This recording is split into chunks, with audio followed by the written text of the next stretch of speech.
It looks like the Utah Governor Cox, is in support of Texas and his border feud with uh, the Biden administration.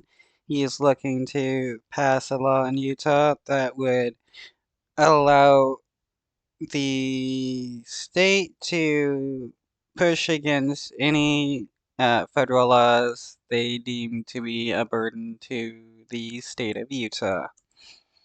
Happening right now, battle over border security is now drawing in Utah leaders who are sharing their thoughts on the clash between Texas and the Biden administration over immigration enforcement. Yeah, for the full story, we're going to head over live to ABC4's Jonathan May in Salt Lake County with those details. Jonathan. That's right, Emily O'Brien. This reaction comes in after a Supreme Court ruling Monday that said Border Patrol could go into Texas and remove the razor wire installed by the state along the U.S.-Mexico border. But Texas Governor Greg Abbott says his state has a constitutional right of self-defense. It's something Utah Governor Spencer Cox agrees. Self-defense against what, though? At people seeking asylum? Like, how bad are people that are seeking asylum that you need to claim that you need to defend yourself against them?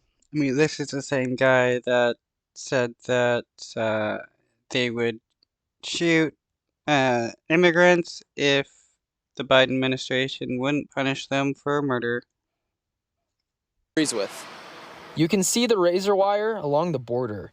The Supreme Court sided with the federal government in seeking to remove it, as the courts consider a lawsuit over its legality. As the administration argued, is impeding authorities like the Border Patrol from doing their job and posed a danger to law enforcement and migrants. But Governor Abbott says his state will ignore federal efforts to remove the wires, and Utah Governor Spencer Cox took to Twitter today to voice his support of Texas, saying, "The border is a disaster that continues to spiral out of control, both in terms of people and deadly fentanyl traffic.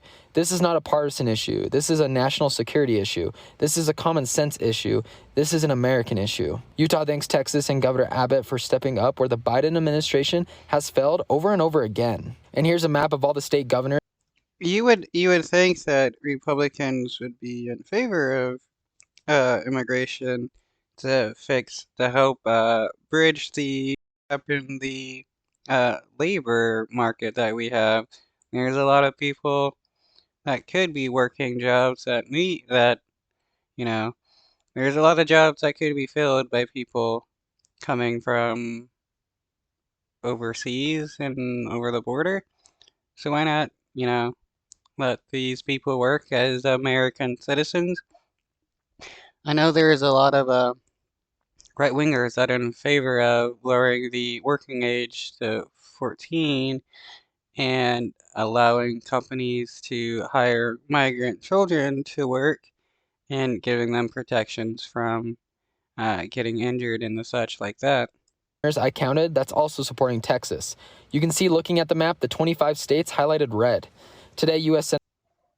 Well, no surprise a number of these support Texas, like a lot of the southern states.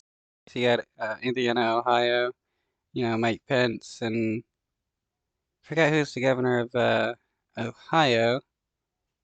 And some of these, yeah, no surprise there as well.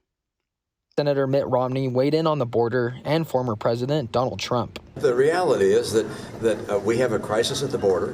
The American people are suffering as a result of what's happening at the border, and someone running for president ought to try and get the problem solved, as opposed to saying, hey. Who is actually suffering because people are moving into the United States? Can that be explained? Hey, save that problem. Don't solve it.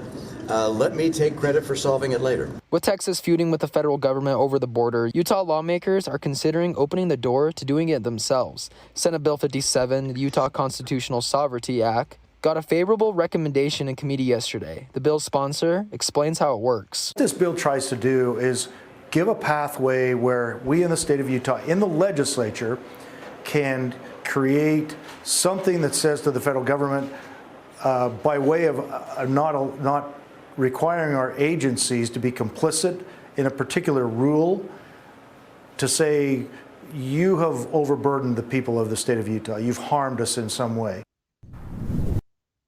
So by people coming into the United States, that somehow harmed Utah citizens, and somehow it's Biden's fault for that.